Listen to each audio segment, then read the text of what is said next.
Fondant use ചെയ്ത് elephant topper ഒന്ന് ചെയ്ത് നോക്കിയാലോ.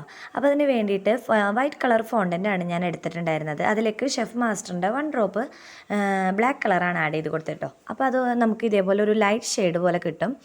അപ്പോൾ നമ്മൾ ചെറിയ കുറച്ച് പോർഷൻസായിട്ട് ഫോണ്ടൻറ്റ് കട്ട് ചെയ്ത് മാറ്റി വെച്ചിട്ട് ഇതേപോലെ ഒരു ഷേപ്പിലാക്കി കാല് പോലെ പിന്നെ കൈ പോലെ ഇതേപോലെ ഒന്ന് റോൾ ചെയ്തെടുക്കുന്നുണ്ട് കേട്ടോ. അത് എല്ലാം നമ്മൾ റോൾ ചെയ്ത് ഈക്വൽ പാർട്സ് ഈക്വൽ അളവിൽ വേണം നമ്മൾ ഫോണ്ടൻറ്റ് കട്ട് ചെയ്തെടുക്കാനായിട്ട്. അതെല്ലാം കറക്റ്റായിട്ട് റോൾ ചെയ്ത് എല്ലാം ഒന്ന് സെറ്റാക്കി ആദ്യം വച്ച് നോക്കിയതിന് ശേഷം മാത്രമാണ് നമ്മൾ എഡിബിൾ ഗ്ലൂ വെച്ചിട്ടോ അല്ലെങ്കിൽ വാട്ടർ യൂസ് ചെയ്തോ അതെല്ലാം ഒന്ന് ഒട്ടിച്ചു കൊടുക്കാനായിട്ട്. അപ്പോൾ ഞാനിപ്പോൾ അതിൻ്റെ കൈയും കാലും ബോഡി പാർട്ടൊക്കെ കറക്റ്റായിട്ട് ഒന്ന് സെറ്റ് ചെയ്ത് കട്ട് ചെയ്ത് എല്ലാം ആക്കിയിട്ടുണ്ട്. ഇനി അതെല്ലാം ഒന്ന് പേസ്റ്റ് ചെയ്ത് കൊടുത്തിട്ടുണ്ട്. ഞാനിവിടെ വാട്ടറാണ് കേട്ടോ യൂസ് ചെയ്തിട്ടുള്ളത്. ഇനി എലിഫൻറ്റിൻ്റെ ഹെഡ് പോർഷൻ ഒന്ന് സെറ്റ് ചെയ്യാനായിട്ട് നമ്മൾ ടൂത്ത് പിക്ക് ഇൻസേർട്ട് ചെയ്ത് കൊടുത്തിട്ടുണ്ട്. ഒരു വലിയ പോർഷൻ തന്നെ എന്ന് വെച്ചാൽ ബോഡി പാർട്സിനേക്കാളും കുറച്ച് വലിയ പോർഷൻ വേണം നമുക്ക് ഹെഡിന് വേണ്ടി ചൂസ് ചെയ്യാൻ. അത് കഴിഞ്ഞിട്ട് പിന്നെയുള്ളത് നമുക്ക് ട്രങ്കാണ് ചെയ്യാനത്. അതൊരു ചെറിയ രീതിയിൽ കട്ട് ചെയ്തെടുത്തിട്ടുണ്ട്. ഇനി ഫേസിലേക്ക് വേണ്ടിയിട്ട് നമ്മൾ 2 പോയിൻറ്റിങ് ടൂൾ വെച്ചിട്ട് 2 ചെറിയ ഹോൾസ് ഉണ്ടാക്കി കൊടുക്കുന്നുണ്ട് കേട്ടോ. അപ്പോൾ ഞാൻ ഫോണ്ടൻറ്റിൻ്റെ തന്നെ ഒരു പോയിൻറ്റിങ് ടൂൾ വെച്ചിട്ടാണ് കേട്ടോ ഇതേപോലെ ചെയ്യുന്നത്. ഒരുപാട് വലുത് വേണ്ട, ചെറിയ രീതിയിൽ നമുക്ക് എലിഫൻറ്റ് കുറച്ചുകൂടി ക്യൂട്ടായിട്ട് വേണമെന്നുണ്ടെങ്കിൽ ചെറിയ 2 ഹോൾ മതി.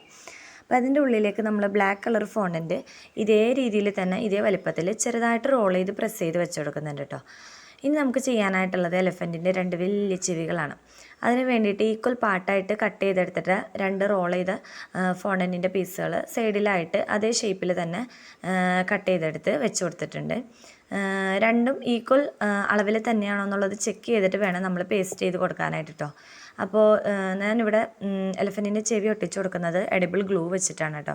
നമ്മൾ എഡിബിൾ ഗ്ലൂ ആണെങ്കിലും വാട്ടർ ആണെങ്കിലും യൂസ് ചെയ്യുമ്പോൾ വളരെ കുറച്ച് മാത്രം യൂസ് ചെയ്യുക, അല്ലെങ്കിൽ അതിങ്ങനെ തെന്നി മാറിക്കൊണ്ടിരിക്കും. ഇപ്പോൾ ഞാൻ ഇതിൽ ചെയ്തേക്കുമ്പോൾ തന്നെ എലിഫൻറ്റിൻ്റെ റൈറ്റ് സൈഡിലുള്ള ചെവി അതിങ്ങനെ പയ്യെ താഴേക്കായിട്ട് ചാടി വരുന്നുണ്ട് കേട്ടോ.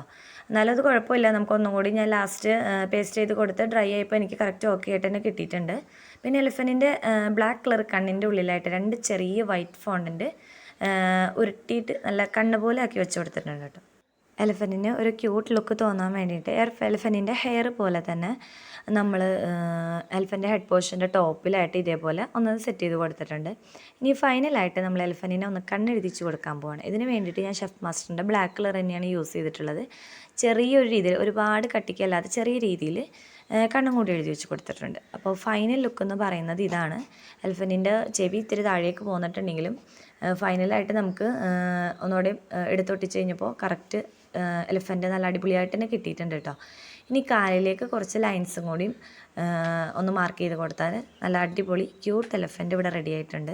വീഡിയോ ഇഷ്ടമെങ്കിൽ എല്ലാവരും ലൈക്ക് ചെയ്യുക, ഷെയർ ചെയ്യുക, ചാനൽ സബ്സ്ക്രൈബ് ചെയ്യുക.